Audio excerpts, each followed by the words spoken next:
Hey, what's going on, ladies and gents? Hopefully everybody's having a good day, night, morning, evening, whatever it is, wherever you're at. I'm doing this video off the specific purpose of the whole nonsense that has started going around with the Asus motherboards. Well, as far as I'm aware of, it's only with the Asus motherboards, of the Intel CPU stability issue. Bunch of tech tubers have actually or a bunch of tech tubers are blaming Intel for the stability issue, etc., etc. And overall, it's not Intel's issue. About 2 hours ago, which I don't have my test bed hooked up to the internet right now because I actually took in. I got one of the motherboards right here, which yes, as you can see, it's different things are disconnected, etc., etc. Because Frankenstein this all together on the test bench because I actually got the stability issue fixed on this Asus Apex Maximus Encore motherboard. And I'm actually going to show you how to fix the issue because it is not an issue on the end of Intel. It's an issue on the end of Asus and how they actually fixed it, which I'm going to stick the camera back on a tripod. How Asus actually fixed it is they took and they released a BIOS update that I guess pulls back the power that the motherboard puts to the CPU, which I guess it knocks the CPU back 8% on performance. Bullshit. You ain't gotta do that. What I'm gonna take and do is I'm gonna go back to the restart and I'm gonna jump into BIOS for the simple fact of this motherboard actually got hit with the stability issue where couldn't run RAM with the XMP on, couldn't was fighting just to get it to boot up. But I took it, I ended up figuring out, well, I did but didn't figure it out. I used what another tech tuber caught on to, or I used what another tech tuber did, and I just went more extensive with it. I even tested it out on 2 different motherboards. And it actually does work. Now, in the case of the BIOS is 100% from Asus. Now, when you take and on the end of Intel did absolutely nothing on their end to try to fix this so-called issue because it's not Intel's issue. About 2 hours ago, they had released a statement saying that is not their problem, that they're not at fault for this, which they're not. And no, I'm not saying this just because it's Intel. I would be saying the exact same thing if it was AMD. The problem comes into play of Asus on this end. What they actually did is if you take in right down here on the Asus multi-core enhancement, I've got set to disabled, which enforces all limits. What that does is that removes Asus's bullshit settings for the power, the amps, etc., etc., and it enables Intel's. Now there's some tech tubers out there that have come out and said that Intel for the longest now doesn't give the actual specs, this and that. Yes, they do. If you take and you disable, which is right there, if I take and I put auto on and let the BIOS optimize, at that point in time, it's going to enable Asus's BIOS settings and let Asus try to control the CPU, which at that point in time, it's going to overpower the CPU, causing stability issues, which is where the problem transpired from. Asus screwed up this time. This is Asus's screw up. And how I was actually able to confirm all this outside of what another tech tuber did, because I'll tell you that tech tuber point blank is Jay's 2 cents. He came out and he was one of the first people to put out a video on this with the whole with this whole gig here. But the title of his video is pushing the problem on Intel, which that makes no sense. He on that aspect of things, he's wrong. When you take and you let the BIOS make the decisions, the BIOS comes from Asus. It's their settings, which their settings are wrong. It'll overpower the CPU, which causes stability issues. Now, if you take it, you go down to disabled, which means enforce all limits. That turns off Asus' ability to control the power going to the CPU, and that turns on Intel's limits, meaning the limits that Intel has on the CPU that puts it into the BIOS to control the power going through the motherboard to the CPU. Now, on the end of Asus releasing the whole BIOS update, which pulls back the power, etc., and then it knocks back supposedly 8% of power. Bullshit. You ain't gotta do that. This motherboard suffered, like I said, this motherboard suffered from the stability issues, which overall caused it to where, as I said, it wouldn't even allow it to run with XMP on. Which here I'm gonna do now. I'm gonna turn XMP on. It wouldn't allow it to run with XMP on, and it wouldn't fire. I was having a bitch of a time getting it to fire, getting it to boot up, etc., without taking and doing any BIOS updates, which this motherboard does not have the BIOS update. The only thing I did was disable Asus's BIOS settings, their nonsense settings, and by enforcing all limits, it enforces Intel's limits that they already have on their CPU, which as you see, I just did it here now, and what I'm going to take and do is, all I'm going to simply do is save it, and I turned XMP on as well to prove that this works. I saved it, and I've also got the I've got the Asus limits removed, which of course it's not gonna show it on here. Which here, I'll go to cancel really quick, and I'll go back to extreme and tweaker. As you can see right there, I got the Asus multi-core enhancement. I got that disabled and force all limits. So disabled means it's disabling Asus's settings, and enforce all limits means that's turning Intel's limits on and enforcing Intel's limits. Now, with that being said, and XMP is on. As you see, when I came in here, the XMP was off. Now XMP is on. So I'm gonna restart. I'm gonna restart the test bench, and I'm gonna boot right up with this Apex Maximus Encore, and you'll see that it works with no problem, boots up with no problem at all. The problem is not on Intel's end, it's on Asus's end. And Asus's cheap, lame ass fix was to take and cut back on the power, taking away the supposed 8% performance out of the CPUs.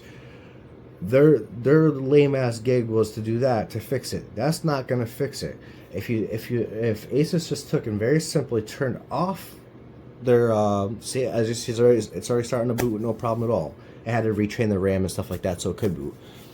But if you take and, or if Asus took and they had, there you go, booted up with no problem at all.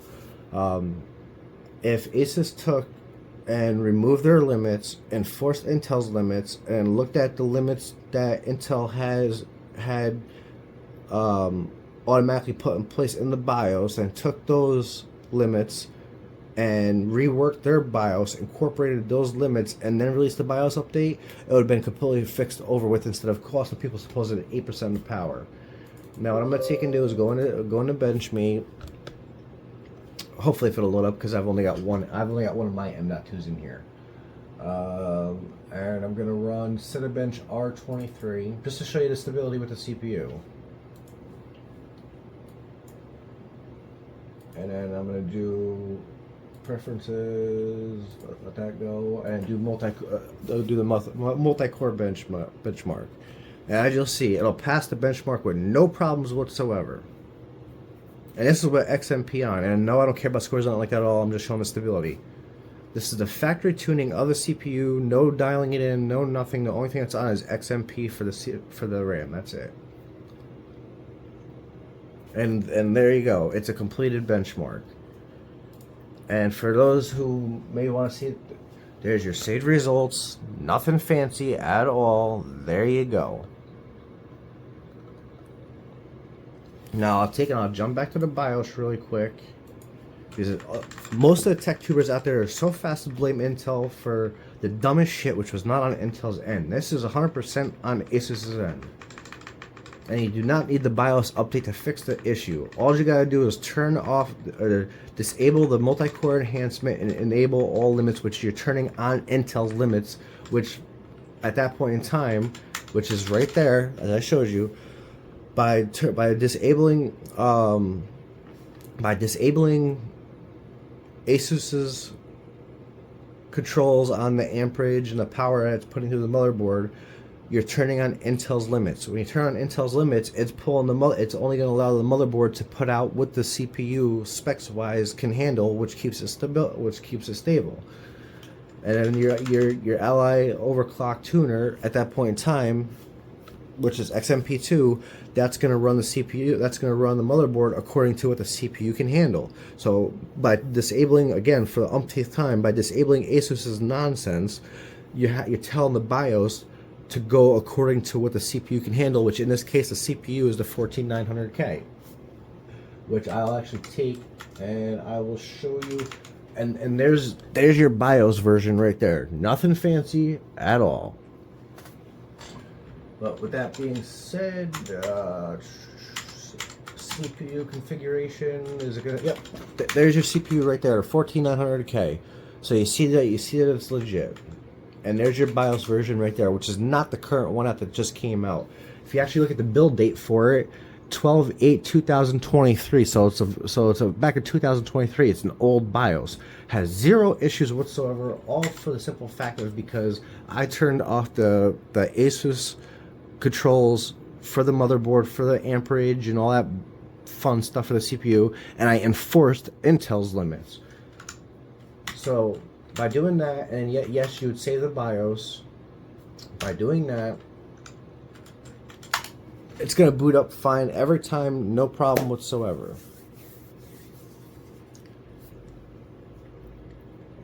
I've actually had two motherboards come in with the stability issue. One of them I had already sent back to the customer, and this one is for the customer build that I've been working on, which is the V3000 Plus. This is that customer's motherboard, and now I just took care of stability issues on his end. Which again, I'll pull up the Benchmade again, and I'll run it again and show you it's perfectly fine. So all this nonsense with these tech tubers blaming Intel for it, bullshit. It's wrong. It's incorrect. This is Asus's issue, and Asus's fix for it was to turn things down, supposedly knocking your CPUs, or knocking a 13th gen or 14th gen, knocking them down 8%. You ain't got to do none of that. I just showed you on a regular BIOS, no problem, up and running, no problem at all, no restarts, no nothing whatsoever, and I can run a benchmark, perfectly stable, no problems whatsoever. You disable the multi-core enhancement, which enforces all limits, and those limits are based off of Intel's specs. Because when you disable Asus's limits, you're enabling Intel's specs, which take over everything.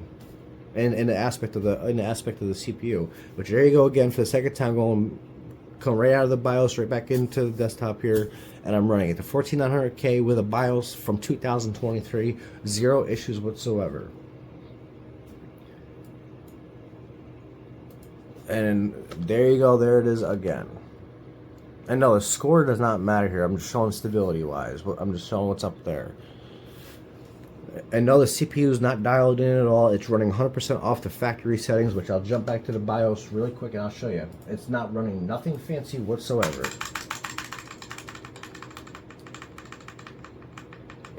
So again, for all these tech tubers that are out there saying it's Intel's issue, this and that, or it's an issue on the end of Intel, this and that. No, it is not. Cut the bullshit. Stop being so fast to put out information stop being so fast to put out videos for those clicks.